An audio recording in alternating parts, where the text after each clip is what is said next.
కావ్య పుట్టింటికి బయలుదేరుతూ శ్రీకృష్ణుడితో ఇలా మాట్లాడుతుంది. ఎందుకు స్వామి నాకే ఇలా జరుగుతుంది?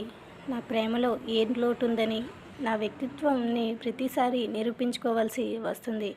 నాకెందుకు స్వామి ఇలా జరుగుతుంది అని బాధపడుతూ ఉండగా అక్కడికి వచ్చి ఇంద్రాదేవి ఆ మాటలు విని, నీకు విషయంలో దేవుడు చాలా అన్యాయం చేస్తున్నాడమ్మా అని బాధపడుతూ ఉంటుంది. ఇంద్రాదేవిని చూస్తూ వెళ్ళొస్తా బామ్మ అని అంటుంది.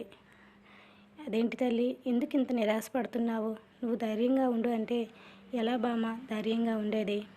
నా గమ్యం ఏంటో నాకే తెలియటం లేదు అని కావ్య నిరాశపడుతుంటే, నువ్వు నిరాశపడకు తల్లి, నీకంతా మంచిగా జరుగుతుంది అని అంటుంది. వెళ్తా బామ్మ అంటే వెళ్ళొస్తా అమ్మ అని అనాలి. అని అంటే వెళ్ళడం అయితే వెళ్తున్నాను బామ్మ, తిరిగి వస్తానా లేదో నాకు తెలియదు అని కావ్య అనడంతో, అలా నిరాశపడకు తల్లి, నీకు శ్రీకృష్ణుడు నీకు ఎప్పుడు అండగా ఉంటాడు అని ధైర్యం చెబుతూ ఉంటుంది. సరే బామ్మ వెళ్ళొస్తా అని కావ్య చెప్పి వెళుతూ ఉంటే ఆ మాటలన్నీ విన్న రాజ్, కావ్య ఎందుకు ఇంతలా బాధపడుతుంది? పుట్టింటికే కదా వెళ్తుంది, ఏదేమైనా తనకి అంతా మంచే జరగాలి అని రాజు కూడా కోరుకుంటూ ఉంటాడు. మరి తర్వాత ఏం జరగనుంది వచ్చే ఎపిసోడ్లో మిస్ కాకండి. Thanks for listening.